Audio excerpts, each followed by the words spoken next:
नमस्कार किसान भाइयों, स्वागत है आपका आपकी पसंदीदा फसल क्रांति यूट्यूब चैनल में।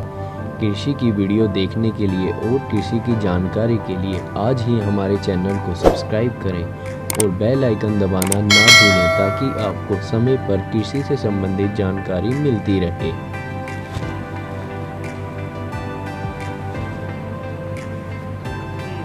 मेरा नाम चौधरी पुष्पेंद्र सिंह है और फसल क्रांति के तमाम दर्शकों को मेरा नमस्कार। मैं किसान शक्ति संघ का अध्यक्ष हूं और किसानों की समस्याओं को लगातार जो है पिछले 15 सालों से अपने राष्ट्रीय चैनलों पर, टीवी चैनलों पर और राष्ट्रीय अखबारों जैसे दैनिक जागरण है, अमर उजाला है, नवभारत टाइम्स में इसमें लेख के माध्यम से धरनों, प्रदर्शनों और आंदोलनों के माध्यम से किसान की आवाज, किसान की जो दबी हुई जो है बातें हैं जो सामने नहीं आ पा रही हैं, समस्याएं हैं, उनको उठाने का हम काम कर रहे हैं जी। मलिक साहब, मैं आपसे अनुरोध करूंगा कि आप हमारे दर्शकों को थोड़ा सा अपने बारे में बताएं ताकि उनको भी पता लग सके। मेरा नाम केपी मलिक है। मैं लगभग 28 साल से पत्रकारिता में हूँ।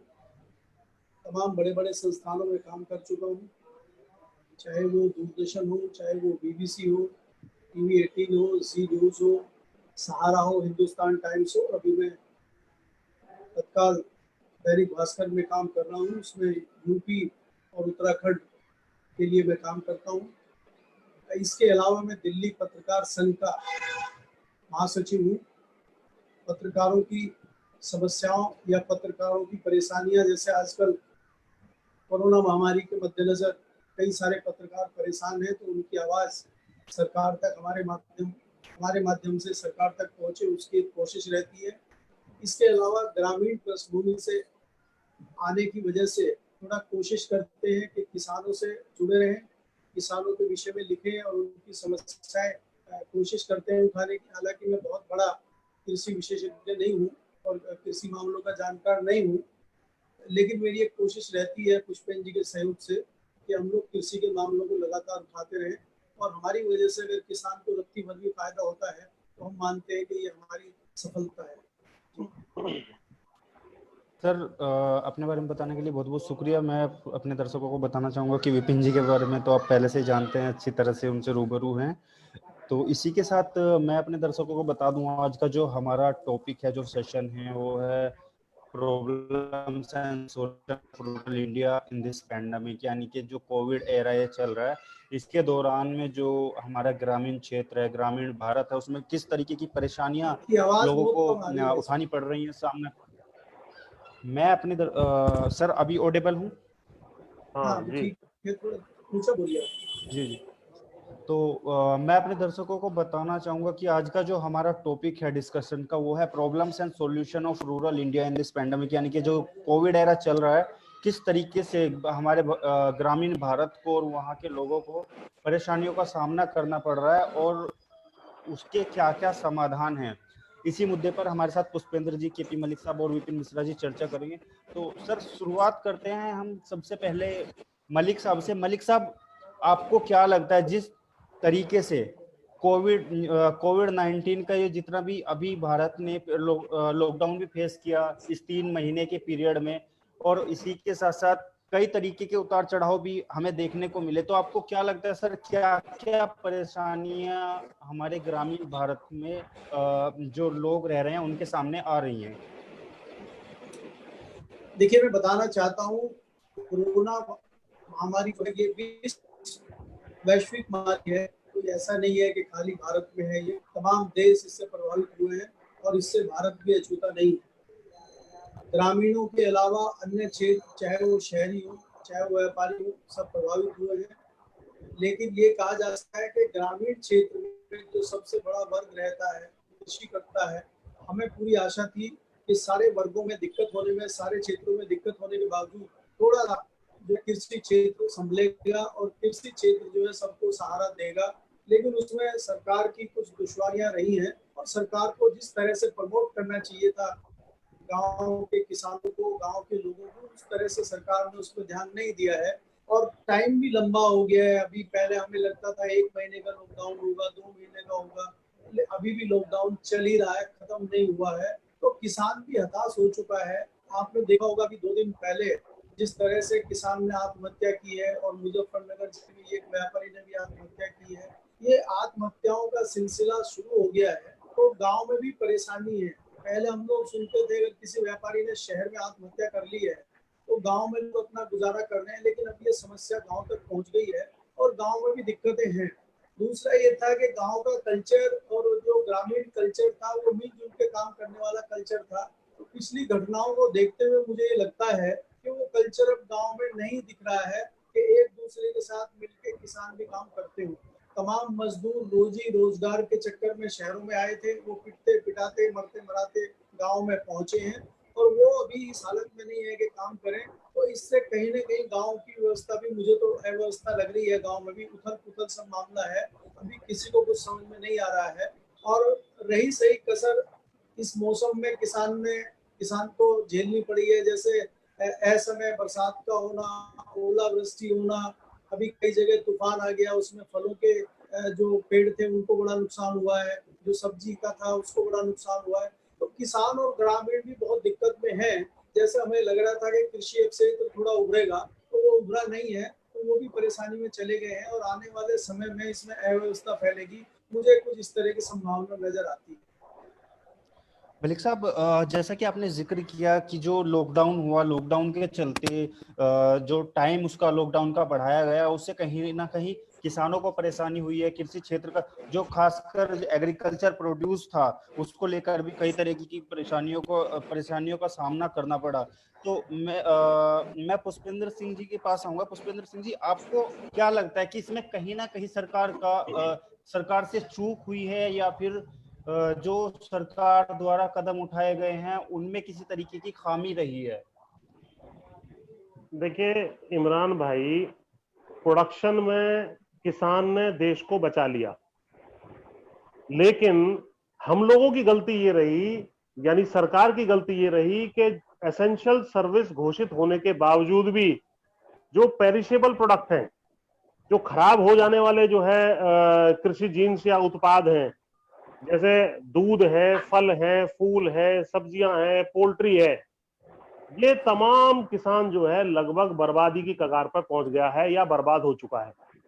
बाकी उत्पादन की जहां तक बात है, अभी आंकड़े आए थे जो रबी की फसलों का और पिछले साल खरीफ की फसलों को जोड़ दें तो करीब 30 करोड़ टन खाद्यान्न का उत्पादन हमारे देश में हुआ है। लेकिन इसी प्रकार 32 करोड़ टन के आसपास हमने जो अपने हॉर्टिकल्चर, फल सब्जियां आदि, इनका उत्पादन हमने किया है। लेकिन 3-4 महीने में जो सप्लाई चेन टूटी है, इस निर्देश के बावजूद के सरकार जो है खेतों से लेकर मंडियों के बीच की व्यवस्था को सुचारू रूप से एसेंशियल सर्विसेज की तरह चलाएगी, वो कहीं ना कहीं नीचे टूटी व्यवस्था, उसकी वजह से फल सब्जियां जो है खेतों में ही सड़ गई, लोग तोड़ने के लिए लेबर नहीं मिली, और अगर मजबूरी में किसी तरीके से लेबर तोड़ करके आप पहुंच भी गए मंडी, तो मंडी में व्यापारी नहीं मिला। यहाँ पर यानी कि शहरों में जो उपभोक्ता है उनको महंगी सब्जी खरीदनी पड़ी और वही सब्जी वहां पर फेंकने के लिए किसान मजबूर हुआ। तो ये एक बड़ा फेलियर हुआ है हमारा इस सारी व्यवस्था में। इसकी वजह से किसान की कमर टूट गई है। उदाहरण के लिए मैं आपको दूध का उदाहरण देता हूं, मैं बार बार। दूध की जो अर्थव्यवस्था पशुपालन से 1/3 आमदनी हमारे देश में किसानों की होती है और लगभग 30 लाख करोड़ रुपए की कृषि जीडीपी में से 1/3 हिस्सा दूध से ही आता है, पशुपालन से ही आता है। इसमें बहुत ज्यादा दिक्कतें आई हैं। आज की तारीख में जो 45-46 रुपए का 6.5% फैट का दूध किसान का बिक रहा था, वो गिर के 30 रुपए के आसपास आ गया है। इसमें भारी घाटा और नुकसान किसान को हो गया है। पशुओं का आहार भी किसानों तक समय पर नहीं पहुंच पाया। जो पशु आहार खल चूरी और छिलका आदि होता है, वो महंगा भी खरीदने के लिए किसान को मजबूर होना पड़ा। तो इधर लागत बढ़ गई और दूसरी तरफ उसकी जो आमदनी होती थी वो घट गई। इसी प्रकार आप गन्ने की बात करें तो गन्ना आज तक भी खेतों में खड़ा है, जो 5 से 10% के आसपास पश्चिम यूपी में विशेषकर अगर आप चले जाएं, क्योंकि मिलें जो है, मिलों की चीनी नहीं बिक रही है, वो धीरे धीरे करके गन्ना ले रही है और गन्ने एक्ट में प्रावधान होने के बावजूद भी पर्चियां नहीं दी जा रही है, जिसकी वजह से अभी ये दुर्भाग्यपूर्ण घटना जिसका आदरणीय मलिक साहब भी अभी जिक्र कर रहे थे, परसों सिसोली में एक किसान ने पर्चियां ना मिलने की वजह से आत्महत्या कर ली है। तो कहीं ना कहीं यदि हम सप्लाई चेन को सुचारू रूप से चलाते, इसमें पुलिसिया बर्बरता भी का भी काम है। पुलिस ने निचले स्तर पर जो डंडा फटकाया है और उन्होंने कुछ नहीं देखा कि भाई फल की, सब्जी की, किसी की गाड़ी आ रही है, सबको उन्होंने जो है तंग किया है, ट्रांसपोर्टरों को सड़क के किनारे खड़ा कर दिया है। अब खाली गाड़ी करके आदमी अगर जा रहा है तो उसको जाने दिया जाता। तो फल सब्जी एसेंशियल कमोडिटीज के लिए जो है, जो इन्होंने परमिशन दे रखी थी, उसके बावजूद भी भारी नुकसान किसान का पिछले जो है इसमें हुआ है। अब किसान के पास आमदनी नहीं है, बुआई के लिए उसके पास पैसे नहीं है, वो फिर से और कर्ज में डूबने वाला है। तो इसके लिए कुछ उपाय भी हमने सुझाए थे। अगले चरण में जब आप उसका आएगा जिक्र, तो मैं उसका विशेषकर जो है जिक्र करूंगा। जी, मैं लौटकर फिर से मलिक साहब के पास आऊंगा। मलिक साहब, देखिए, सरकार ने ये भी कहा है कि अगर हरियाणा क्षेत्र है, पंजाब क्षेत्र है, जहां पर अनाज की सबसे ज्यादा खेती होती है, तो उनसे पूरी तरह से जो एग्रीकल्चर प्रोड्यूस था वो प्रोक्योर किया गया है, पूरी तरह से उनसे खरीदा गया है, पूरी तरह से। मतलब जितना भी वहां पे किसानों का उत्पाद था वो सरकार ने पूरी तरह से खरीदा है, और उसके बावजूद किसानों को हर तरीके से मदद दी गई है, मंडियां खोली गई हैं किसानों के लिए। तो आपको क्या लगता है कि जो मंडियां खोली गई हैं सर, उसमें पूरी तरह से किसानों के उत्पादों की खरीद हुई है या नहीं हुई है? क्योंकि जो देखिए, जो जो आंकड़े हैं वो कुछ और बताते हैं, और जो हमारी जो सरकार है, जो सरकार दावे करती है, वो कुछ और बताती है। तो इन दोनों के जो बीच का अंतर है सर, आप इस पर क्या कहना चाहेंगे? देखिए, मैं आपको बताना चाहता हूं कि जिस तरीके से आपने पंजाब और हरियाणा का खासकर बात किया है, ये गेहूं उगाने वाले बड़े राज्यों में आते हैं और अच्छी गेहूं की पैदावार यहाँ होती है। कई बार हमें खबरों से भी पता चला है, हमारे संवाददाताओं ने भी बताया है, और उसमें भी पुष्पेंद्र जी ने जो जिक्र किया है कि जिस प्रकार से सप्लाई चेन सरकार की प्रभावित हुई है। अगर कोई किसान गन्ना लेके मंडी में, अनाज लेके मंडी में पहुंचा है, तो उसके अनाज रखने की व्यवस्था वहां पे नहीं हुई है। उसका अनाज कई जगह मंडियों में भीग गया है, बारिश में बर्बाद हो गया है। उसके बाद जब वो मंडी में उसको बेचने की बात करता है तो उसकी कैटेगरी चेंज हो जाती है, वो लोअर कैटेगरी का है, क्योंकि इनकी कैटेगरी बनी हुई है कि वो फर्स्ट क्लास कैटेगरी का है, सेकंड कैटेगरी का है, थर्ड क्लास कैटेगरी का है। उसी हिसाब से उसको उसमें बांट दिया जाता है। और जितनी बात करती है कि सरकार हम पूरा लेंगे, ये लेंगे, सरकार कभी नहीं लेती, उसमें कुछ न कुछ बहानेबाजी चलती रहती है। और तमाम मंडियों में करप्शन है, कई जगह स्टिंग ऑपरेशन हुए हैं, हमारे पास भी सूचनाएं आए हैं कि मंडियों में किस तरीके से करप्शन होता है, किस तरीके से वहाँ घटतोली होती है, और किस तरीके से वहाँ पे क्या होता है कि जो जूट की बोरियां मंडी जो है उपलब्ध कराती है किसान को, कहने के लिए सरकार करती है, लेकिन ऐसा कुछ होता नहीं है, और किसान का अनाज खुले में पड़ा रहता है और उसको बड़ी परेशानियां वहां होती हैं। और जितना वो भर के लेके आता है, कई बार तो कई किसानों को औने पौने दामों में वहीं किसी जो है उसको निजी व्यापारी को बेचना पड़ता है। तो सरकार की जो चीजें हैं, मैं ये नहीं कहता कि सरकार कोशिश नहीं करती, सरकार की कई जगह बड़ी अच्छी नीयत होती है, सरकार कोशिश करती है, लेकिन सरकार के और किसान के बीच में जो मंडी फंडी का ये तंत्र है, जब तक ये खत्म नहीं होगा, जब तक इसमें सुधार नहीं होगा, तब तक ये किसान को कोई फायदा नहीं हो पाएगा। अब आपको एक जिक्र जैसे पुष्पेंद्र जी ने किया है सब्जी किसान का। अब अगर हम बात करें, हमने पिछले दिनों पढ़ा था कि 1.5 रुपया किलो में वो टमाटर बिक रहा है, और 1.5 रुपया किलो में भी पूरा उसका टमाटर खरीदने को राजी नहीं है किसान का।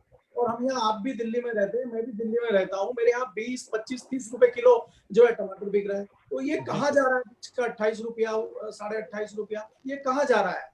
तो ये सिस्टम सरकार को देखना पड़ेगा। जब तक ये बीच का सिस्टम सरकार ठीक नहीं करेगी, तब तक किसान को कोई फायदा नहीं होगा और किसान ऐसे ही लुटता पिटता रहेगा। विपिन जी, आपको क्या लगता है? जो जी बिल्कुल बिल्कुल केपी मलिक सर ने बहुत सही कहा, लेकिन केपी मलिक से मेरा सीधे सवाल है, सर ये बताइए कि सरकार ने किसानों के लिए सीधी सुविधा निकाली है ताकि बिचौलिए बीच से निकल जाए, उसके लिए ई नाम, ई मंडी जैसे प्लेटफॉर्म भी विकसित किए गए, लेकिन क्या आप मानते हैं कि सरकारी तंत्र किसानों तक नहीं पहुंच पा रही है उस प्लेटफॉर्म को लेके, या किसान की स्वयं जागरूकता का अभाव है? क्या मानते हैं, कितना सब कुछ होने के बाद भी किसान उसका लाभ नहीं ले पा रहा है।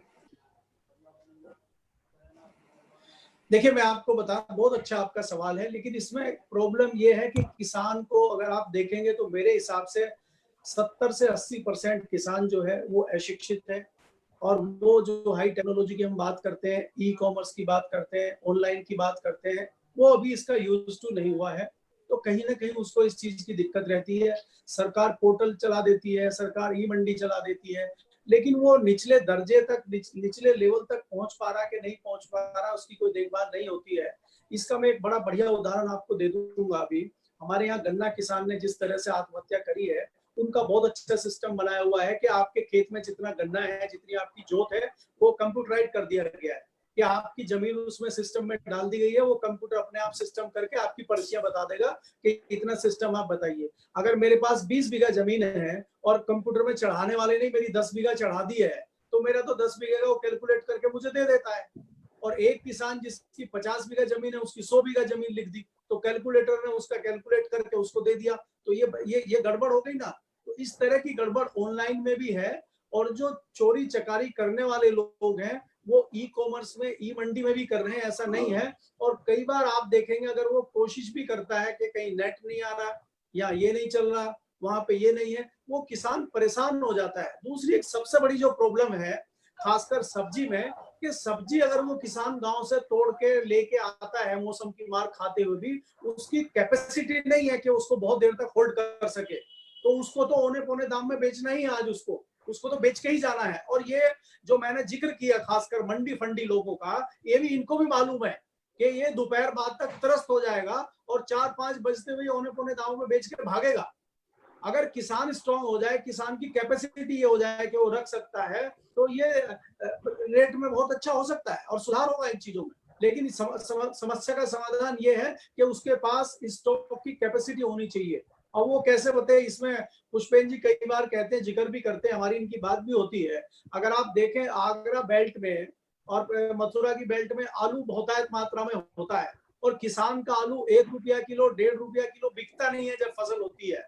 और वो बाद में ये सोचता है, चलो मैं इसको थोड़ा जो है स्टॉक कर लेता हूँ, वो कोल्ड स्टोर में रखने चला जाता है। उसको लेने के बाद पता चलता है कि जितनी मेरे सारे आलू की कॉस्ट बनती है, उससे ज्यादा तो मेरा किराया हो गया। तो वो कोल्ड स्टोर में ही छोड़ के भाग जाता है। वो कोल्ड स्टोर वाला उसको ढूंढता रहता है कि भाई मेरे पैसे दे। वहां लड़ाइयां होती हैं और उसने बैंक से कर्जा लिया होता है।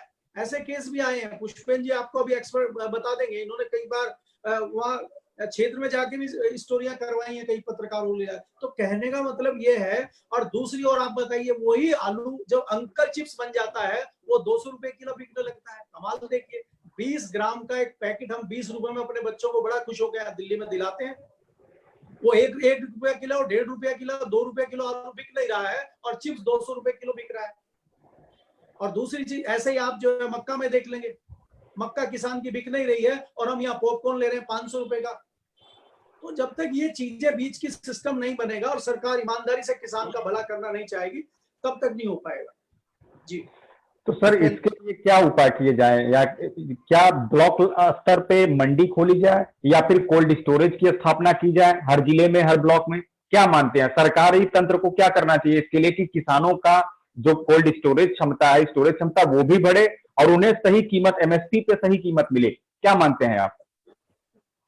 जी, देखिए, मेरा मानना ये है, मैं पुष्पेन जी 1 मिनट और लूंगा। मेरा मानना ये है कि इसमें एक तो आपको जो बीच का तंत्र है, इसको हटाते हुए ये करना पड़ेगा कि कोऑर्डिनेशन किसान का बने। जैसे रूल रेगुलेशन क्या है वो पुष्पेन जी बता देंगे कि भाई किसान को आजादी मिले कि वो अपनी फसल कहीं भी बेच सकता है।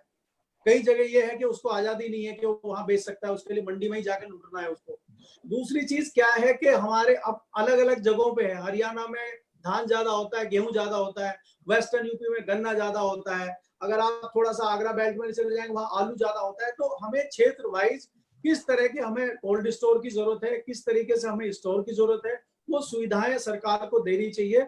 और उस पर विशेषज्ञों की टीम बना के और विशेषज्ञों के हिसाब से हमें क्षेत्र वाइज इस तरह के कोल्ड स्टोर या स्टोर या ये इकट्ठा करने, फसल को इकट्ठा करने की कैपेसिटी के हिसाब से इसको सोचना पड़ेगा। और बीच के तंत्र को ईमानदारी से कहीं ना कहीं आना पड़ेगा और सरकार को इसमें कठोर होना पड़ेगा। अब देखिए, आप मैं बार बार गन्ने की बात पे इसलिए आता हूं कि उसमें मुख्यमंत्री ने प्रधानमंत्री की नीयत साफ है। प्रधानमंत्री ने कहा भाई हम किसानों को कृषि यंत्र देने की बात कर रहे हैं। गन्ना किसानों के एरिया में कृषि यंत्र देने की बात हुई तो वहां पे सब घोटाला घपला करके सब जो रिच किसान थे उनको कृषि यंत्र दे दिए गए, गरीब किसान को कुछ नहीं मिला। तो इसमें सरकार की नीयत खराब है हम ये नहीं कहेंगे, सरकार की नीयत तो अच्छी है, लेकिन बीच वाले जो लोग हैं वो कैसे हो इस पे भी सरकार को देखना पड़ेगा और भ्रष्टाचार पे कहीं ना कहीं लगाम लगानी पड़ेगी। आज भी अगर कोई आरटीआई डालता है उसका 2-2 महीने तक जो है जवाब ही नहीं आता, तो सरकार को इस ओर भी थोड़ा सख्ती करनी पड़ेगी तो शायद इसका कुछ समाधान निकल जाए। जी पुष्पेंद्र सर, मैं आपके पास आऊंगा। सर देखिए, जो किसानों के जो एग्रीकल्चर प्रोड्यूस है उसको सही भाव दिलाने के लिए हमेशा आवाज उठती रही है, और अब से पहले जो सरकारें रही हैं उस टाइम पे भी किसान के हक किसानों की लड़ाई लड़ी गई है। जो देखिए, सबसे बड़ी समस्या जो मुझे लगता है यही है कि किसानों को उसके एग्रीकल्चर प्रोड्यूस का सही भाव नहीं मिल पाता है। लेकिन अभी सरकार ने एमएसपी भी बढ़ाया है और भी कई चीजें हैं। तो सर आपको क्या लगता है, क्या इससे बेनिफिट मिल रहा है किसान को? पुष्पेंद्र सिंह जी। देखिए इमरान भाई, सबसे पहले तो पिछली प्रश्न में जो आपने खरीद के विषय में बात करी थी उसका थोड़ा सा जिक्र कर दूं। जी सर। हरियाणा और पंजाब और पूरे देश का मिला करके जी। लगभग 4 करोड़ टन गेहूं खरीदने का टारगेट एफसीआई का सरकार का बनाया गया था। जी। वो ये टारगेट अचीव कर लेंगे, इसमें कोई डाउट नहीं है। लेकिन मेन शिकायत जो आई है इस बार वो ये आई है कि किसानों का उस पेमेंट जो है समय से भुगतान नहीं हो पा रहा है, जो पहले नहीं होता था। लगभग 10.5 करोड़ टन का हमारा उत्पादन इस बार गेहूं का हुआ है और उसमें से लगभग 4 करोड़ टन बनता है। 1925 की एमएसपी है उसके हिसाब से करीब 78-80 हजार करोड़ के आसपास का। तो वो जो है वो पेमेंट हमारे पास लगातार शिकायतें आ रही हैं, वो नहीं मिल रहा है, पहली बात। अब दूसरा, मैं एमएसपी वाले प्रश्न पे आता हूं। तो अभी जो एमएसपी घोषित की गई है, एमएसपी अभी खरीफ की फसलों की, इनका वायदा ये था सरकार का कि देखिए सीएसीपी एक संस्था जो है यानी कृषि लागत मूल्य आयोग, वो घोषित करती है, वो C2 एक लागत होती है जिसको संपूर्ण लागत कहते हैं, यानी कि सारी लागत जोड़ करके जिसमें किसान द्वारा खरीदे गए खाद, बीज, तेल, पानी, बिजली, लेबर, अपने परिवार की श्रम और उसका जमीन का किराया और उसके इक्विपमेंट का ब्याज और सारी जो चीजें जोड़ती है, C2 लागत कहते हैं उसको टेक्निकल। उसका 1.5 गुना करने का वायदा था, लेकिन इन्होंने उससे कम कैटेगरी की, उससे कम लागत होती है A2+FL, उसका 1.5 गुना देने की बात की है या दिया है। अब इसमें अंतर क्या है? जैसे धान के केस में 1868 रुपए का सामान्य प्रजाति का रेट इन्होंने अभी घोषित किया है, जबकि यदि C2 का 1.5 गुना करते तो लगभग 2500 रुपए का रेट बनता। तो ये इतना बड़ा अंतर जो है इसमें 600-625 रुपए का आ रहा है प्रति कुंटल। तो हमारी मांग तो एक तो सरकार से ये है कि C2 पर 1.5 गुना का वायदा जो आपका था, एक तो उसको पूरा करें। दूसरा, खरीद सुनिश्चित करें। खरीद हमारे यहाँ, आपको जो शांता कुमार कमेटी की रिपोर्ट आई थी उसके अनुसार खरीद हम एमएसपी के ऊपर बहुत ही कम फसलों की करते हैं, मुख्य रूप से गेहूं और धान की फसल की हो रही है। और जबकि हम किसान से चाहते हैं कि किसान धान से हट करके, क्योंकि पानी नीचे जा रहा है, वो अन्य फसलों पे जाए, मोटे अनाजों पे जो है ज्वार, बाजरा, मक्का और फसलों पे जाए। तो जब तक हम उन फसलों की एक तो एमएसपी 1.5 गुना C2 का नहीं करेंगे और दूसरा उनका खरीद सुनिश्चित नहीं करेंगे, तब तक लाभ नहीं होगा। तीसरा, जो ई नाम की बात आपने की है, कुछ कृषि सुधार जो हमारी लंबे समय से किसानों की और किसान संगठनों की मांग थी, वो इन्होंने अभी किए हैं। वो 2 हैं मुख्य रूप से। जो एपीएमसी एक्ट है, मंडी समिति एक्ट जो है हमारा, ये मंडी में ही लाइसेंस्ड जो आपके व्यापारी, उन्हीं के माध्यम से किसान बेच सकता है। उसके अलावा बाहर भी बेचने की सुविधा का अभी कल ही इन्होंने ऑर्डिनेंस वो पास कर दिया है। और इसी प्रकार किसान जो निर्यातक है, बड़े व्यापारी है, उनको सीधा अपने खेत से ही फसल बेच सकता है, उनके साथ कॉन्ट्रैक्ट कर सकता है, इसकी भी सुविधा दी गई है। ये दोनों सुधार लंबे समय से जो है पेंडिंग थे और इसकी हमारी मांग भी थी, इसका हमें स्वागत करना है। लेकिन इसमें किसी भी प्रकार का शोषण किसान का ना हो जाए, इसके लिए भी सरकार ने कुछ चीजें रखी हैं, लेकिन जब वो ग्राउंड पे आती है तो उसका पता लगेगा। तो ये 3 चीजें कि एक तो फसलों का सही दाम मिलना, फसलों की सही खरीद होना, और उससे भी बड़ी चीज है कि फसलों का बिचौलिया तंत्र पे काबू करते हुए, उसको बीच में से निकालते हुए सीधा जो है कंज्यूमर तक पहुंचना, यदि अनप्रोसेस्ड चीज कोई है, जैसे टमाटर है, आलू है, जो जिसकी केवल वहां खेत में और आपके रसोई तक कोई बदलाव नहीं होता, वो वैसा का वैसा ही रहता है, उसमें 80% पैसा कम से कम आप जो यानी उपभोक्ता वर्ग जो दे रहा है, यदि किसान के पास पहुंच जाए तो निश्चित रूप से बड़ा भला किसान का हो सकता है। जी सर, एमएसपी को देखिए, जैसा आपने एमएसपी का जिक्र किया, तो हमेशा से ये दिखता रहा है कि एमएसपी को स्वामीनाथन आयोग की रिपोर्ट के अनुसार लागू किया जाए। जी तो आप उसके बावजूद भी कई तरह की खामियां उसमें रही। जी देखिए, काफी किसान संगठनों ने इसके लिए सरकार के ऊपर दबाव बनाने की भी कोशिश की, उसके बावजूद भी स्वामीनाथन आयोग की रिपोर्ट के अनुसार एमएसपी को लागू नहीं किया गया। तो आपको लगता है कि जो आने वाले समय में कुछ कदम सरकार इस तरीके से उठाएगी, क्योंकि उसमें किसान को भी बेनिफिट मिलेगा, और जो देखिए, जो मीडिएटर के रोल की हम बात कर रहे हैं, कहीं ना कहीं मीडिएटर का भी एक तरीके से मतलब बीच में से उसका कनेक्शन हट जाएगा। तो आपको क्या लगता है सर? देखिए, स्वामीनाथन आयोग में यही सिफारिश थी जो मैंने आपको बताई, C2 लागत की। कृषि लागत मूल्य आयोग के अनुसार जो C2 लागत है उसका 1.5 गुना दिया जाए, यही उनकी मेन डिमांड थी स्वामीनाथन आयोग की। तो इस पर हमारा जोर है, लेकिन सरकार का वायदा 2014 से ही था, उसको इन्होंने 2014 से ही देना चाहिए था, उसको अभी तक नहीं दिया गया है। उससे कम कैटेगरी की लागत A2+FL, जिसका प्रभाव मैंने बताया कि हर फसल पे 500, 600, कहीं 300, कहीं 1000 रुपए का अंतर आएगा। यदि C2 पर 1.5 गुना कर दिया जाए तो एमएसपी इतनी बढ़ जाएगी। तो एक तो ये है। दूसरा, जो बिचौलिए वाली आपने बात करी है, ठीक है, बिचौलिए भी अपना एक काम कर रहे हैं, लेकिन आज की तारीख में वो किसान और उपभोक्ता दोनों के प्रॉफिट को, मतलब उपभोक्ता को महंगा खरीदने के लिए मजबूर होना पड़ रहा है और किसान को सस्ता बेचने के लिए मजबूर होना पड़ता है। तो ये व्यवस्था अन्य जगह यानी एपीएमसी के बाहर जब किसान बेचेगा अपने माल को, तो एक चॉइस और मिलेगी, नहीं तो उसको जबरदस्ती एपीएमसी यानी मंडी में ही बेचने के लिए मजबूर होना पड़ता था।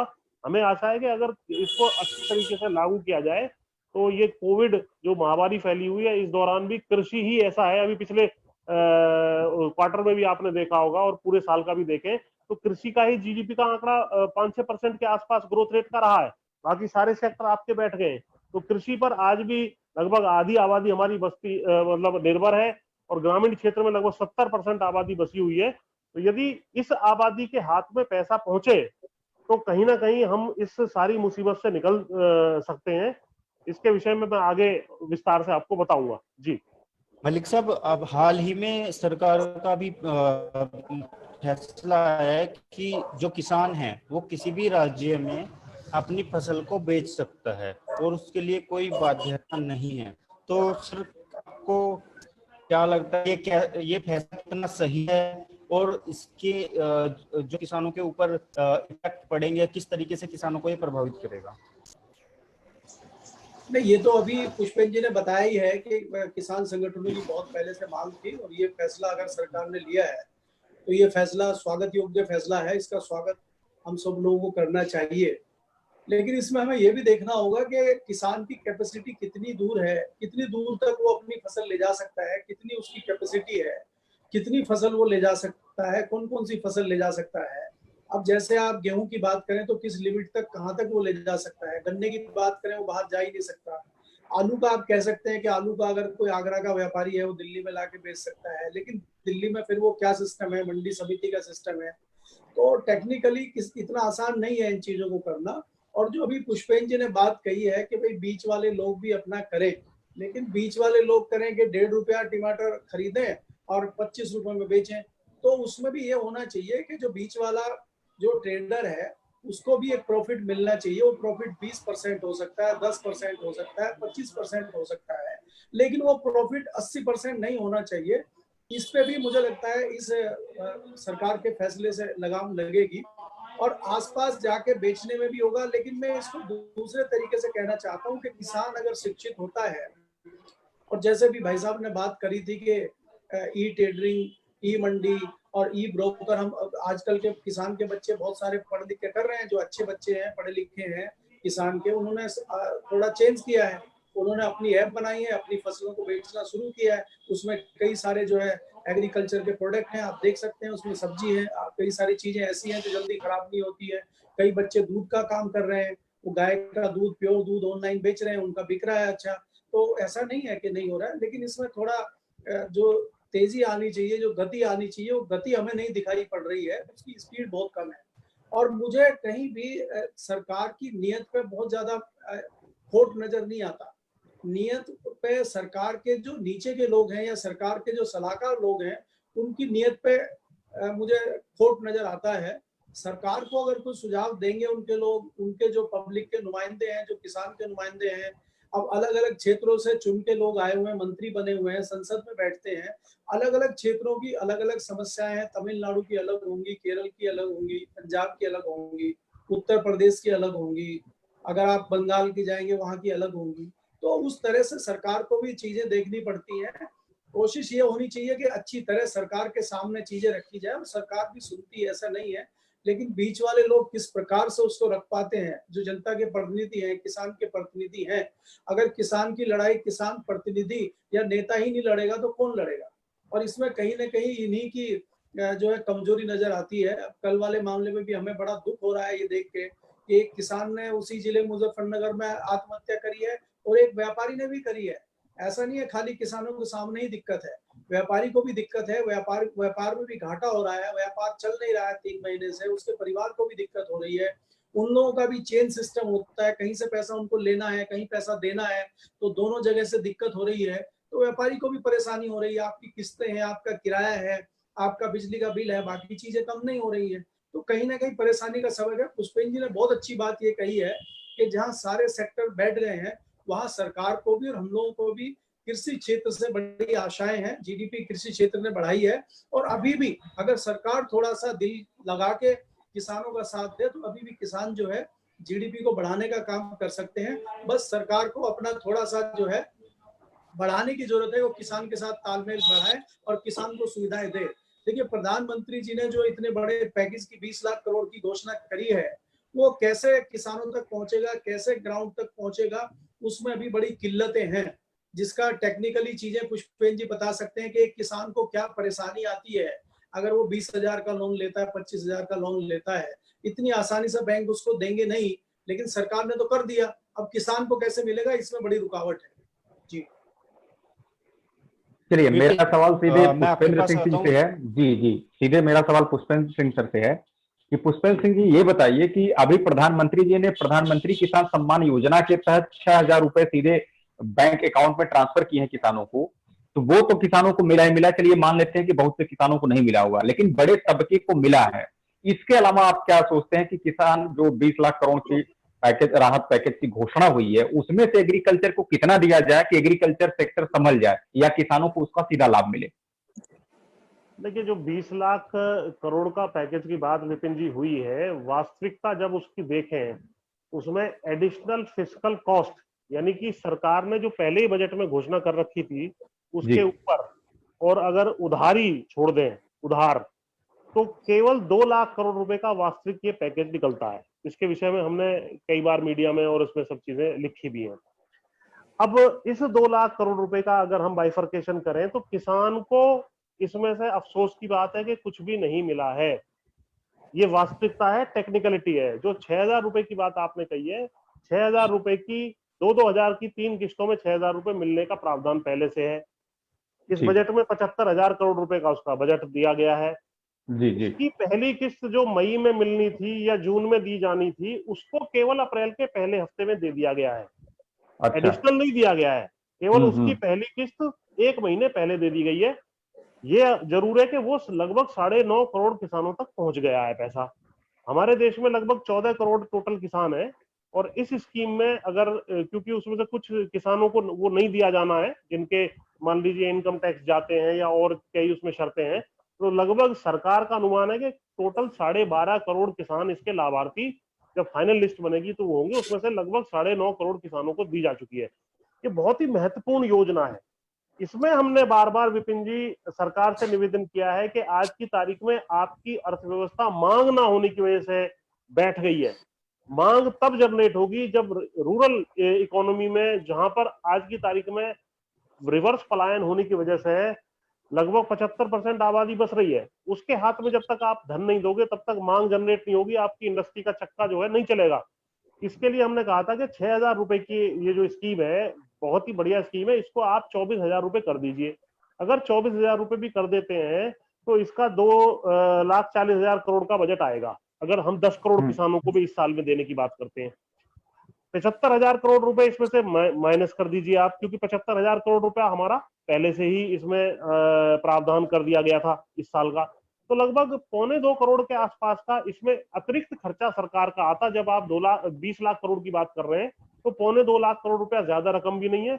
इसके कंपैरिजन में पिछले साल सितंबर में कंपनियों का इनकम टैक्स जो 30% से घटा के 22% किया गया था, उसमें ही 1.5 लाख करोड़ रुपए का जो है किसान सरकार के ऊपर बोझ पड़ा था। तो ये इसमें बहुत बड़ी राशि ये नहीं थी। इसी प्रकार हमने ये कहा था कि जैसे मनरेगा है, मनरेगा की हम इनको साधुवाद भी देना चाहते हैं कि जिसका 61,500 करोड़ का बजट इस साल का था, उसमें इन्होंने एडिशनल 40,000 करोड़ रुपया देने की बात की है। वो उसको हमने कहा है कि इसको कृषि कार्यों से जोड़िए, क्योंकि मनरेगा में बहुत ज्यादा जो है अपव्यय हो रहा है, यानी कि वो वेस्टेज में चला जाता है और उसमें बंदरबांट हो रही है। तो किसान को यदि आप लेबर दे देंगे तो किसान अपना लेबर का इस्तेमाल कर लेगा और उसको पैसा दे देगा और तीनों का भला हो जाएगा।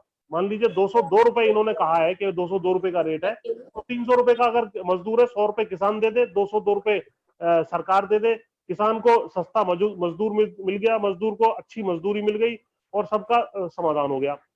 तीसरा एक बहुत महत्वपूर्ण बिंदु, इन्होंने 20 करोड़ जनधन खातों में केवल महिलाओं के 500 रुपए 3 महीने तक डालने की बात की है। इसमें हमने ये कहा था, सरकार से निवेदन ये किया था, सारे जनधन खाते लगभग गरीब आदमियों के ही हैं।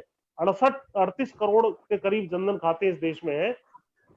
इन जनधन खातों में आप कम से कम इस मुसीबत के समय 1,000 रुपया डाल दीजिएगा, तो उससे एक जो है मांग जनरेट होगी इकोनॉमी में और वो पैसा फिर से आपके पास लौट करके आ जाएगा। इसी प्रकार हमने किसान क्रेडिट कार्ड की बात की है इनके सामने कि किसान क्रेडिट कार्ड की लिमिट आप तत्काल दोगुना कर दीजिए। वो एक तरीके से बहुत ही सिक्योर्ड लोन है, क्योंकि जैसा आपको भी तजुर्बा होगा कि 5 लाख का अगर किसी का केसीसी की लिमिट है तो उसकी 50 लाख की जमीन बैंक के पास रखी रहती है, तो वो तो सुपर सिक्योर्ड है। तो उसका लिमिट अगर 10 लाख कर देंगे और ब्याज उसका 1% कर दें तो बड़ी मदद हो जाएगी। इसी तरह दूध से, मैंने जो प्रोग्राम के शुरू में बताया कि दूध से आमदनी 1/3 होती है, दूध पशुपालन आदि से। दूध को फरवरी के रेट पर खरीदा जाए, उसको हम अभी गरीबों में, मरीजों में, बच्चों में, क्योंकि कुपोषण, महिलाओं में ये सब चीजें फैली हुई है, कुपोषण भुखमरी फैली हुई है देश के अंदर, उनको दें, इसका मिल्क पाउडर बना दें तो बहुत ज्यादा खर्चा नहीं आएगा। हमने कैलकुलेट किया है कि 8-10 हजार करोड़ रुपए का एक्स्ट्रा अतिरिक्त खर्चा आएगा, जिसमें 5 रुपए की सब्सिडी या डायरेक्ट पेमेंट जो सहकारी संस्थाएं जैसे अमूल है उसके माध्यम से जो है किसानों को एक्स्ट्रा सरकार सीधा कर सकती है। जो दूध वे खरीद रहे हैं किसानों से, तो किसान की मदद हो जाएगी, दूध वेस्ट नहीं होगा और आपके जो बच्चे हैं, मरीज हैं, क्वारंटाइन सेंटर है या जितने भी महिलाएं, उनको दूध मिल जाएगा। तो ये तमाम मेजर यदि हम लें तो कहीं ना कहीं, इसी प्रकार हमने डीजल के बारे में कहा है कि कच्चा तेल बाहर से आपका सस्ता आ रहा है। जब कच्चा तेल सस्ता आता है तो बहुत कम आपके दर्शकों को जानकारी होगी, एक तो डीजल तो सस्ता हो ही जाता है, खाद यानी रासायनिक उर्वरक, फर्टिलाइजर भी बहुत सस्ते हो जाते हैं।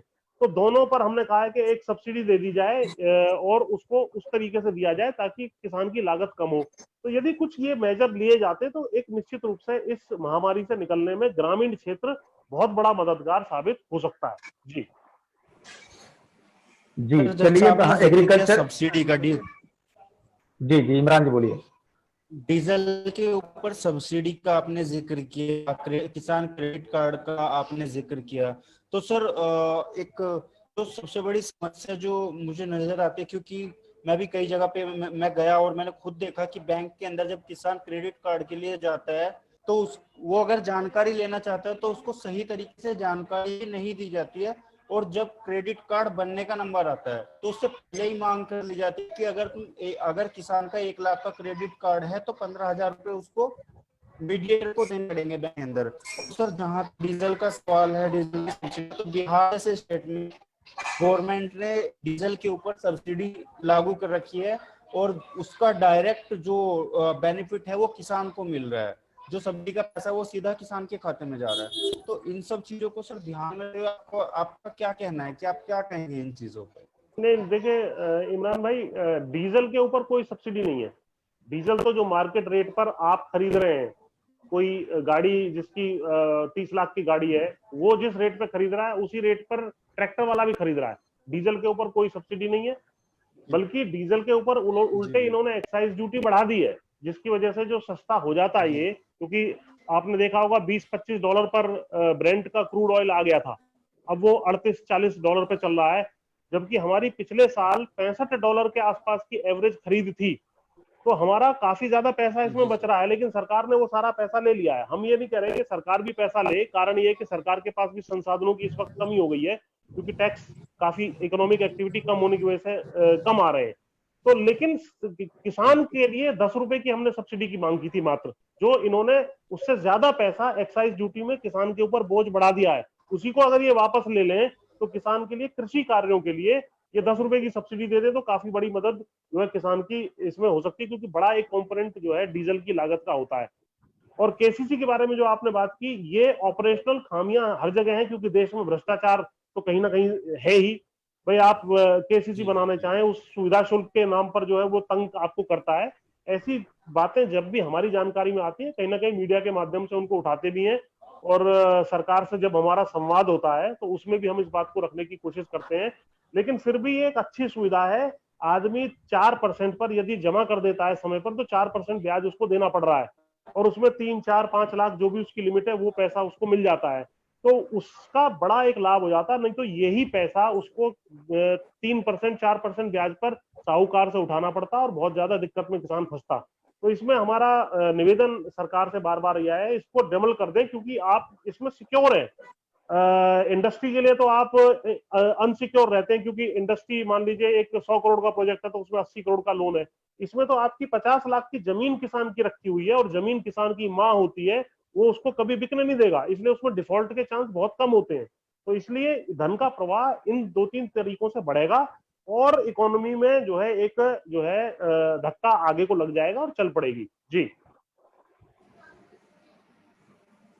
मलिक साहब, मैं आपके पास आऊंगा। किसान आत्महत्या, जो कि काफी समय से एक बड़ा सवाल है, और ये इस पे देखिए कोई ठोस कदम अभी तक नहीं उठाया गया है किसी भी सरकार की तरफ से, और कहीं ना कहीं इसका जो कारण है किसान की जो इकोनॉमिक कंडीशन है, जो उसकी इस टाइम माली हालत है वो भी ठीक नहीं है। मतलब किसान को सारी चीज उसकी आमदनी के ऊपर आती है, और यही कारण है कि किसान कर्ज के अंदर दबता जाता है, और एक दिन कर्ज इतना हो जाता है कि उसको आत्महत्या जैसा कदम उठाना पड़ता है। तो आपको क्या लगता है सर कि आने वाले समय में कुछ इसमें सरकार ऐसे कदम उठाएगी कि किसान आत्महत्या को गंभीरता से लिया जा सके, या उसमें कुछ और सुधार किए जा सके ताकि ये आत्महत्या का जो प्रोसेस है इसको रोका जा सके? ये प्रश्न मेरे से है मलिक साहब से? मलिक साहब से, केपी मलिक साहब। मेरे से है ये। इसमें अभी पुष्पेंद्र जी ने जैसे केसीसी के लिए बताया कि किसान को केसीसी पे जब लोन लेने के लिए जाना पड़ता है, और आपने भी कहा कि भाई उससे 10,000-15,000 रुपए मांगे जाते हैं, तो ये जो है ये अशिक्षित किसान का होना और दूसरा जो है जागरूक ना होना, ये दोनों कारण मेन है। अगर किसान जागरूक है तो वो बैंक के उस कर्मी का गला पकड़ सकता है कि ये मेरा अधिकार है, लेकिन वो मोरल किसान का नहीं होता, क्योंकि किसान खुद ही परेशानी में फंसा रहता है, ना उसके पास समय होता है, क्योंकि बैंक उसके गांव से दूर होता है, और वो पूरा दिन अपना लगा के बैंक के चक्कर काट के आता है, और बैंक वाले उसको ये कागज लाओ वो कागज लाओ के चक्कर में बड़ा तंग करते हैं। एक तो ये है। दूसरा, पुष्पेंद्र जी ने बहुत अच्छा सवाल उठाया है कि भाई आप इसको लिमिट को बढ़ाइए, वो तो सिक्योर लोन है, आप उसकी पूरी जमीन गिरवी रख रहे हैं। आप मुझे एक सवाल का जवाब दीजिए, हम लोग दिल्ली में रहते हैं और मैं एक 10 लाख की कार लेने जाता हूँ और मेरी सैलरी 50,000 रुपया है, तो मेरी 3 महीने की स्टेटमेंट देखने के बाद जो है कंपनी मेरे को कार दे देती है, और मेरी 3-4 महीने 6 महीने के बाद अगर नौकरी चली जाती है तो वो मेरी कार उठा ले जाती है, ले जाओ, मेरा तो कुछ नहीं हुआ। किसान के लिए ऐसा क्यों नहीं है? अगर किसान को 4 लाख का 5 लाख का ट्रैक्टर खरीदना है तो उसके लिए उसकी 50 लाख की जमीन पहले वो जो है अपने पास सिक्योर करती है, उसके बाद उसको लोन देती है। तो ये किसान के साथ जो मारामारी वाली बात है। दूसरा, आपने सवाल अभी पुष्पेंद्र जी से एमएसपी का किया था, मैं इस पे घोर विरोध करता हूँ। क्यों एमएसपी है भाई? एमएसपी किसान के लिए, खेती के लिए ही क्यों है? एमएसपी आप दूसरी प्रोडक्ट पे क्यों नहीं लगाते कंपनियों पे? वो तो वहां तो जो है मैक्सिमम रेट पे बेचता है, यहाँ पे मिनिमम होता है। यहाँ पे मिनिमम सपोर्ट प्राइस है, वहां पे मैक्सिमम सपोर्ट प्राइस है। ये क्या है भाई? जी सर, जी सर।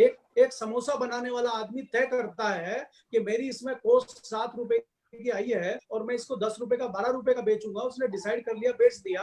और किसान की जो कॉस्ट है आपकी लगातार माथा पच्ची हो रही है। अभी इनसे कैलकुलेशन करवा लीजिए पुष्पेंद्र जी से कि गन्ने की लागत कितनी आती है आपकी, 1 साल की क्रॉप है, जितनी लागत आती है उतना भी पैसा किसान के पल्ले साल भर में नहीं पड़ रहा है। जब आप कैलकुलेशन करते हैं जो किसान को मिल रहा है उसका लगभग जो है 1.5 गुना उसकी कॉस्ट आ रही है। तो ये तो सरकार किसानों के साथ मजाक कर रही है और किसान को सीरियस लेती नहीं है।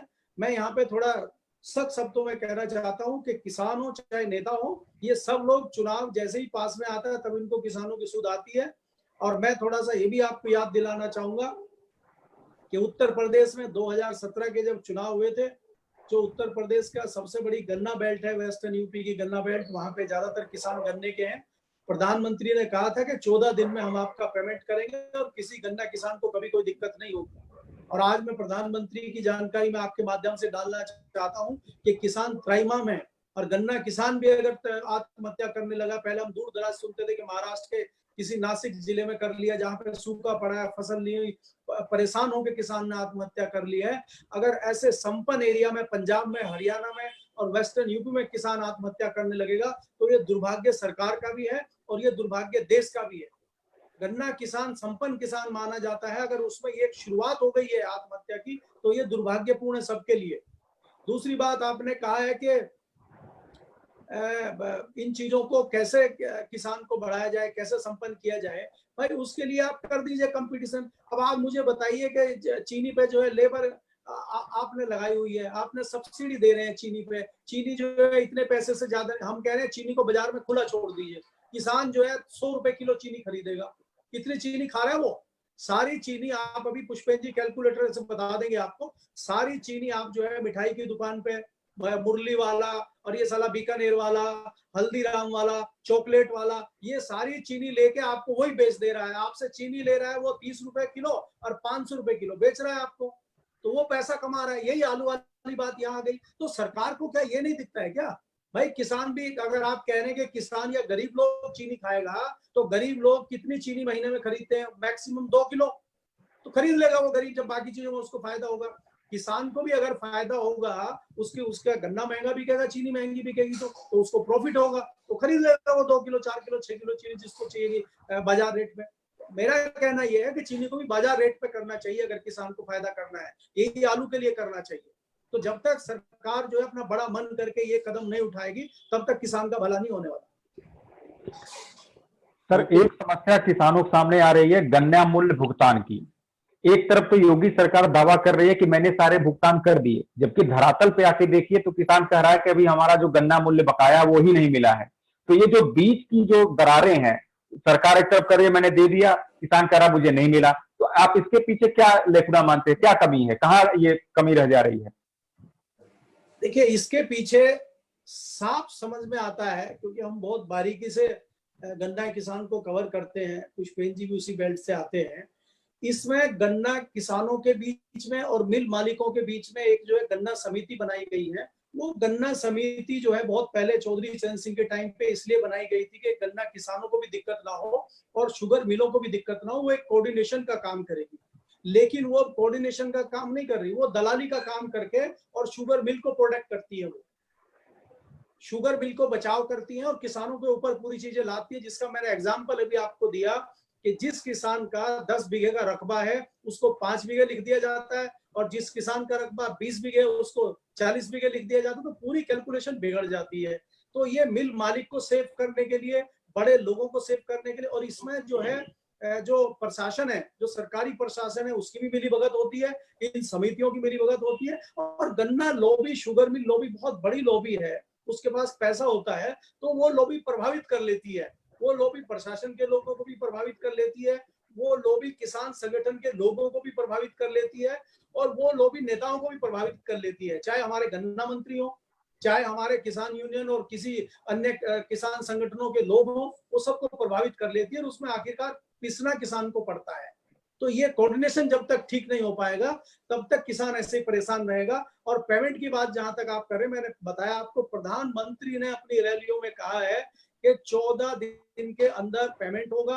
अगर 14 दिन के अंदर पेमेंट नहीं होता, जितना लेट होगा उसका इंटरेस्ट किसान को दिया जाएगा। अभी पुष्पेंद्र जी आपको कैलकुलेशन बता देंगे, हम लोग किसी चैनल पे कल थे, उन्होंने कहा है कि लगभग 18,000 करोड़ रुपया किसानों का बकाया है।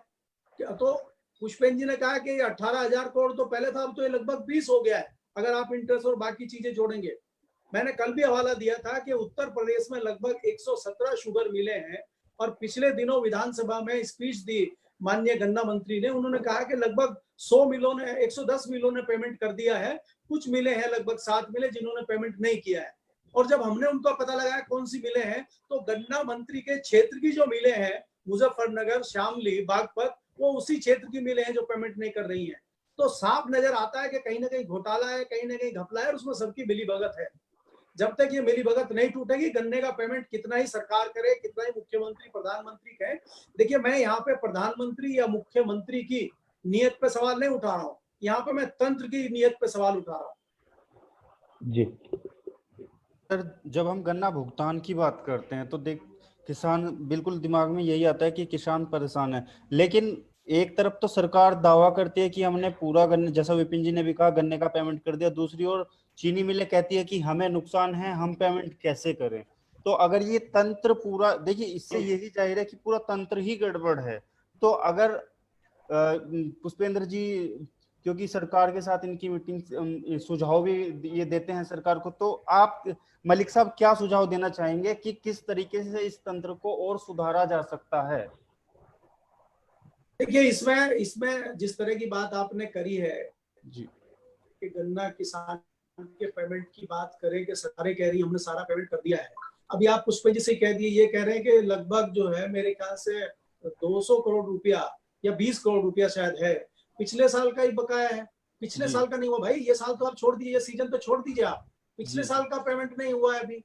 और दूसरा जो पेमेंट आप दे रहे हैं किसान को, कल भी इन्होंने कहा था किसी चैनल पे कि आप छोटे से छोटी चीजें लेने, अगर आप किसी स्टोर पे बर्गर लेने जाते हैं, समोसा लेने जाते हैं, पहले उसको पैसा देते हैं, आप लाइन में लग के पैसा देते हैं, फिर दूसरी लाइन में लग के समोसा लेते हैं आप या बर्गर लेते हैं। और किसान का दुर्भाग्य देखिए, वो गन्ना देने के लिए मरा जा रहा है, और कई किसान का तो गन्ना बिक भी नहीं रहा है। अरे भाई, इन्होंने कल भी कहा कि आप इधर गन्ना लीजिए, और आजकल नेट बैंकिंग का सिस्टम है, आप मेरे अकाउंट में पैसा ट्रांसफर कर दीजिए जितना आपने गन्ना मेरे से लिया है, तुरंत करिए, इसमें क्या दिक्कत है, आप तुरंत मेरा भुगतान करिए और उस गन्ने का जो करना करिए। क्या मिल मालिक नुकसान है? गन्ने से कितने प्रोडक्ट बनते हैं, आप पुष्पेंद्र जी से सवाल पूछिएगा, उसमें कितने प्रोडक्ट गन्ने से बनते हैं चीनी के अलावा, है कैसा नुकसान शुगर मिल को हो जाएगा। लेकिन शुगर मिलें जानबूझ के अपना नुकसान दिखाती है, जानबूझ के चीनी ना बिकने का और उसका रोना रोते रहती है। आजकल चीनी मिलें क्या कर रही है, जो आप सैनिटाइजर 500 रुपए का खरीद रहे हैं इस महामारी में, वो सारी शुगर मिलें सैनिटाइजर बना रही है, अभी शराब बनाती है, वो स्प्रिट बनाती है, बिजली बना के बेच रही है शुगर मिलें। शीरा, जो आप सिगरेट पान मसाला खा रहे हैं उनमें जो शीरा डलता है, वो शुगर मिलें बना रही है। और अभी तो नई टेक्नोलॉजी जो आ गई है, जो डीजल में पेट्रोल में मिलाने के लिए एथनॉल आप बनाते हैं, वो शुगर मिलें बना रही है। तो और क्या चाहिए शुगर मिलों को? शुगर मिल की नियत ठीक नहीं है, और वो सरकार के नुमाइंदों के साथ मिली भगत करके जो गन्ना किसान का शोषण कर रही है।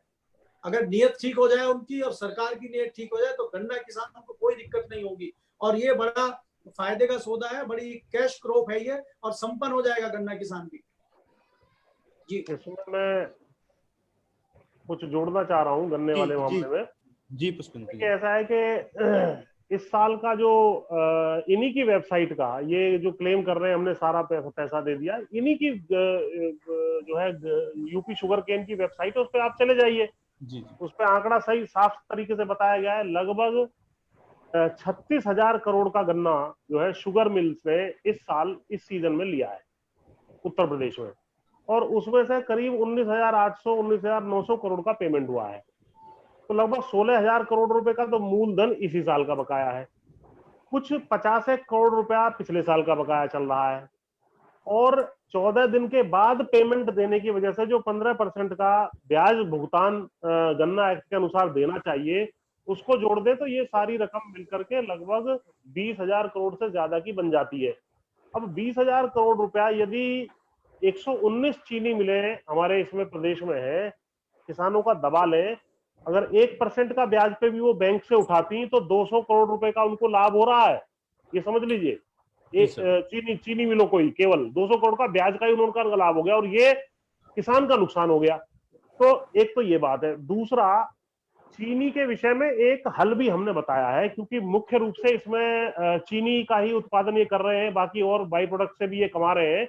चीनी के बारे में हमने बार बार कहा है कि इसमें डुअल प्राइसिंग का सिस्टम करिए। जो रंगनाथन कमेटी की रिपोर्ट आई थी उसके अनुसार स्पष्ट है कि 75% चीनी का कंजम्पशन व्यावसायिक है, जो चॉकलेट बनाने वाला है, जूस बनाने वाला है, कोल्ड ड्रिंक वाला है और तमाम तरह के उत्पाद है। इनमें आपको जो है 20 रुपए की, मतलब अगर 1 किलो चॉकलेट आप खरीदे तो उसमें से जो है केवल 20-25 रुपए की चीनी होगी, लेकिन उसको 800-1000 रुपए में आपको बेच रहा है वो। मुख्य रूप से 60-70% उसके अंदर चीनी ही है। आप बॉर्नवीटा का आज अपने यहाँ बच्चे यदि खाते हैं उसको उठा के देखना, 70% उसके अंदर चीनी है केवल।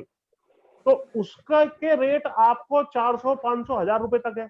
मिठाई वाले जो है, आप हल्दीराम चले जाइए और जगह चले जाइए, 1000 रुपए की मिठाई बेच रहा है, उसमें से 600 ग्राम 1 किलो में से चीनी है। 600 ग्राम का मतलब हो गया 24-25 रुपए की चीनी आज के रेट में।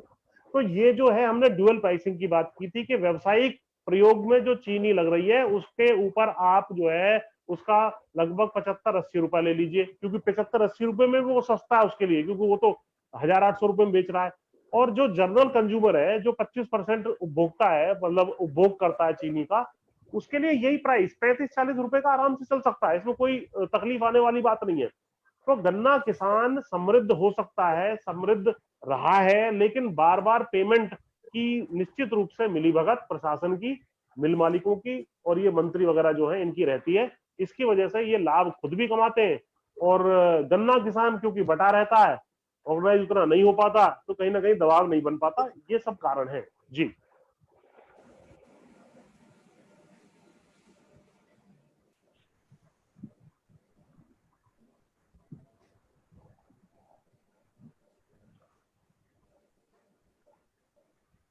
जी इमरान भाई।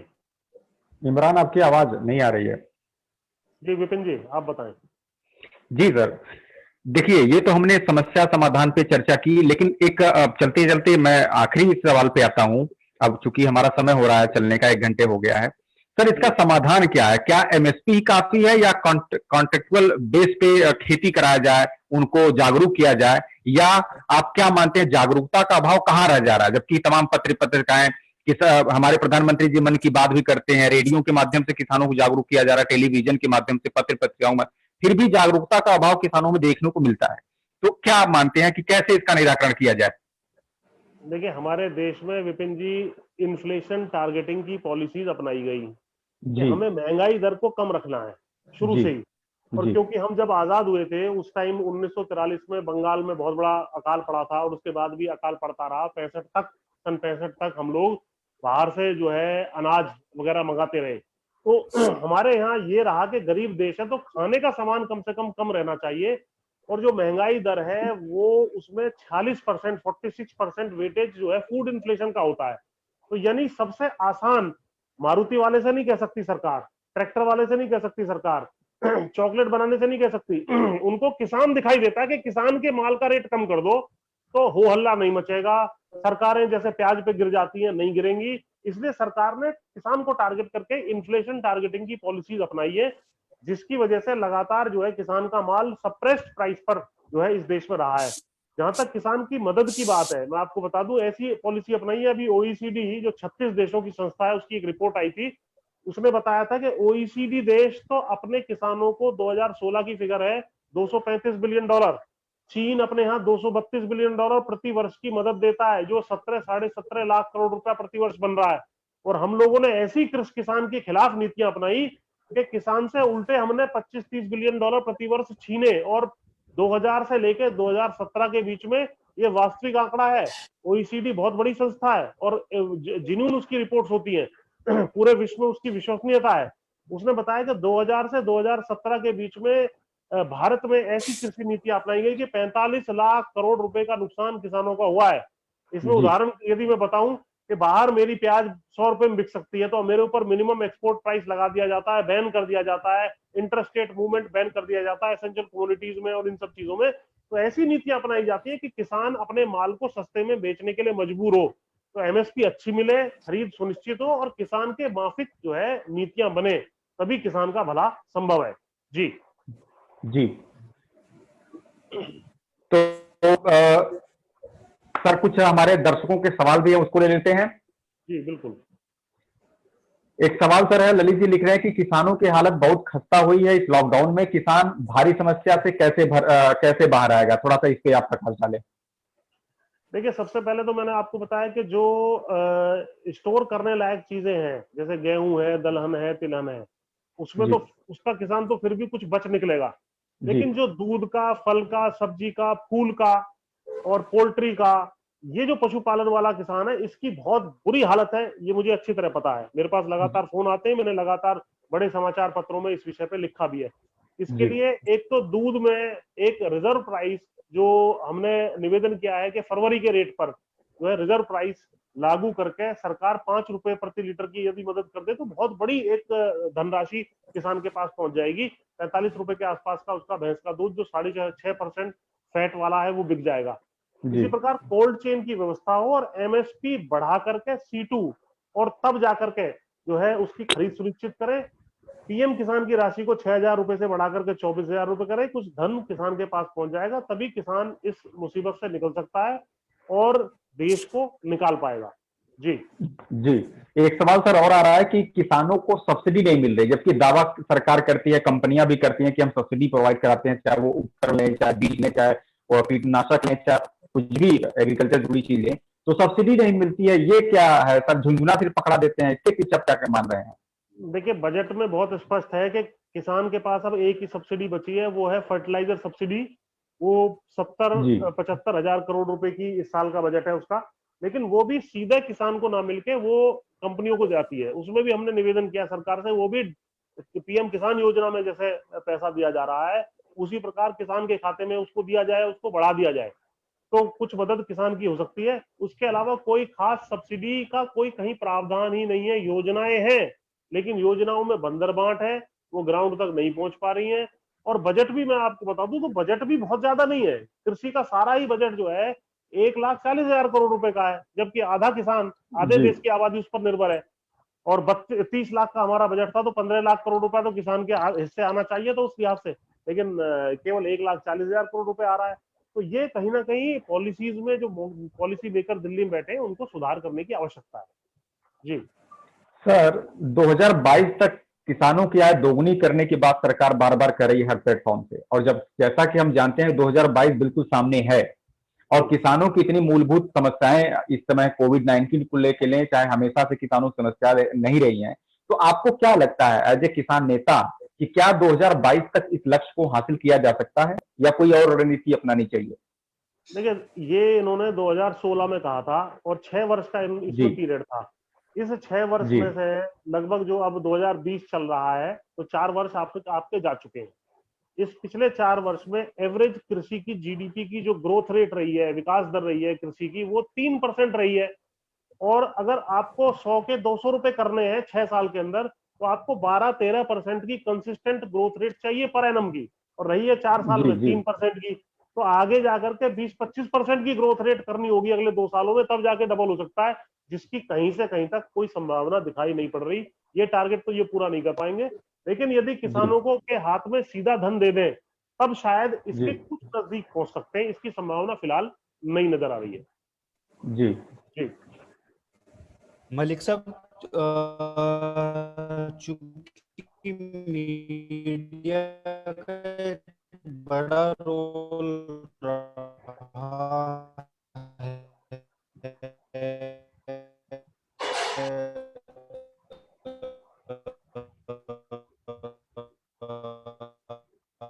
हर एक समस्या को सरकार तक पहुंचाने के लिए नहीं, इमरान जी आपकी आवाज बड़ी फंस के आई थी, थोड़ा सा एक बार फिर से क्वेश्चन आप करें। समस्याएं हैं हमारे अपने लेख के माध्यम से, या फिर मलिक साहब सुन पा रहे हैं मुझे? नहीं इमरान जी, आपकी आवाज क्लियर नहीं आई है मुझे। हाँ, एक बार फिर से आप क्वेश्चन करें। जी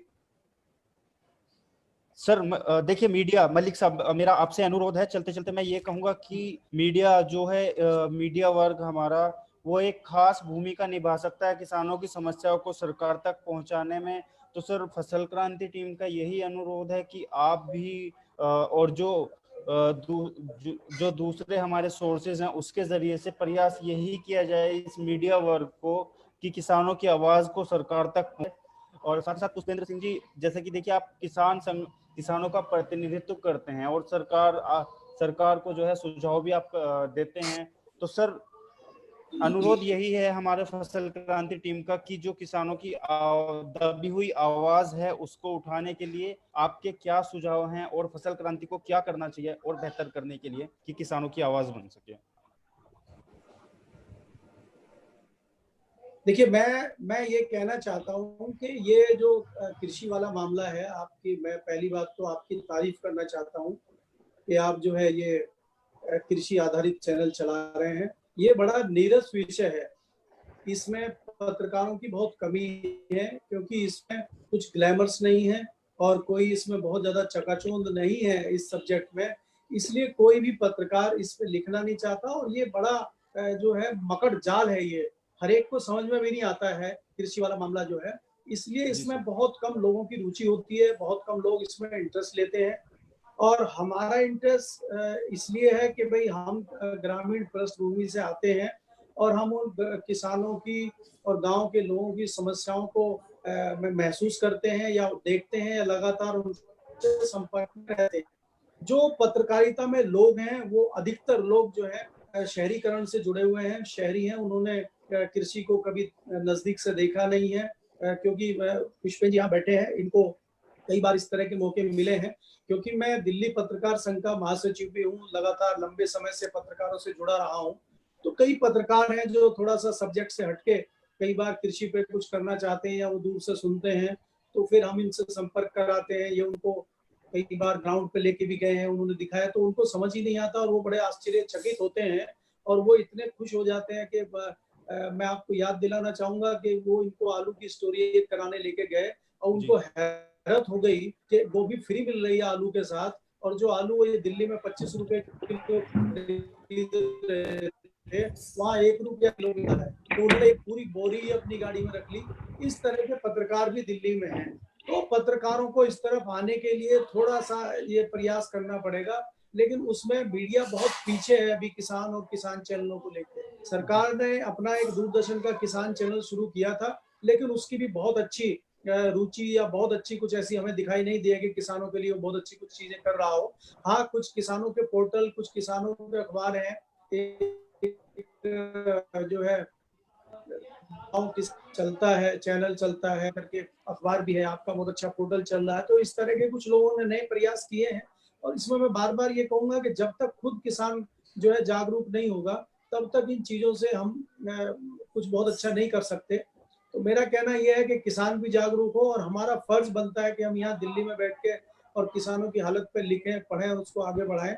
हमारी ये कोशिश रहती है और आप इस काम को कर रहे हैं। मैं आपको धन्यवाद देता हूँ, आप बधाई के पात्र हैं और आपने मुझे मौका दिया, मैं उसके लिए भी आपका तहे दिल से धन्यवाद करता हूँ। जी बहुत बहुत धन्यवाद केपी मलिक साहब आपका। पुष्पेंद्र सर, क्या सुझाव आप देना चाहेंगे फसल क्रांति को कि जो किसानों की आवाज है वो और किसानों सरकार तक पहुंचाई जाए। देखिए, जो मलिक साहब ने बात बताई, कमी किस चीज की है। यदि पढ़े लिखे लोग, स्टोरी जो है, पत्रकार को स्टोरी चाहिए, खबर चाहिए। शहर में बैठे हुए मेरा तजुर्बा ये रहा कि जब भी हमने खबर बताई, बड़े चैनल ने, जितने भी बड़े चैनल हैं, उन्होंने उस स्टोरी को लिया, मेरे साथ स्वयं गए, चाहे वो गन्ने किसान की समस्या हो, आलू किसान की समस्या हो, आवारा पशुओं की समस्या हो। जब जब मैंने स्टोरी बताई, समस्या किसानों की समस्या पत्रकारों को बताई, तब तक वो उन्होंने उसमें पूरा उसकी कवरेज दी, इसमें कोई शक की बात नहीं है। उसके अलावा मैं स्वयं भी लिखता हूँ, वो भी बड़े अखबारों में, चाहे नवभारत टाइम्स हो, दैनिक जागरण हो, अमर उजाला, सब में छपता है एडिटोरियल पेज पर, उसके माध्यम से बात जा रही है। यानी कि पत्रकार और जो मीडिया है वो आपका साथ देने के लिए तैयार है, लेकिन जो कड़ी है, गांव में स्टोरी है और शहर में पत्रकार है, उसको बीच का जो लिंक है वो जो किसान के बच्चे पढ़े लिखे शहर में आए हुए हैं, वो यदि उसको जोड़ दें तो निश्चित रूप से जो है एक स्टोरी कैरी हो जाती है और समस्याएं सबके सामने जाती हैं, और जो सच्चाई है वो सबके सामने जाती है, और किसान के मुद्दों पर जागरूक जो है शहर की जनता भी होती है। इसके लिए जिस तरीके से आप फसल क्रांति के रूप में अपना पोर्टल बना करके ये काम कर रहे हैं, ये आप बिल्कुल साधुवाद के पात्र हैं। बहुत ही बढ़िया ये काम है, बड़े ही सेक्रीफाइस का काम है, बड़े खर्च का काम है। आपका खर्चा भी होता होगा लेकिन रेवेन्यू नहीं मिल पाता होगा, ये मैं आपकी बात को समझ सकता हूँ जी। और आप बड़ा ही अच्छा उत्तम काम कर रहे हैं। आप जैसे लोगों को आगे बढ़ना चाहिए, और हमसे भी जो आप भी मदद चाहेंगे और जो कृषि विशेषज्ञ या और लोग आप चाहेंगे जुड़ने के लिए, तो हम उसके विषय में भी आपको जोड़ने का काम करेंगे, और आप इसी तरीके से इसको आगे बढ़ाइए निश्चित रूप से।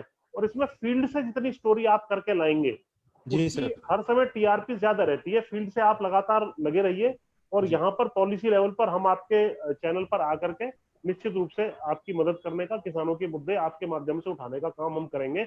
आप साधुवाद के निश्चित रूप से पात्र हैं। बहुत बहुत आपको आगे के लिए मैं शुभकामनाएं देना चाहता हूँ। केपी मलिक साहब, पुष्पेंद्र सिंह जी, आपका जुड़ने के लिए बहुत बहुत धन्यवाद। आपने इतना सहयोग किया इस वेबिनार में, हम आपको बधाई देते हैं, और इसी तरीके से आप आवाज बने रहिए किसानों के लिए।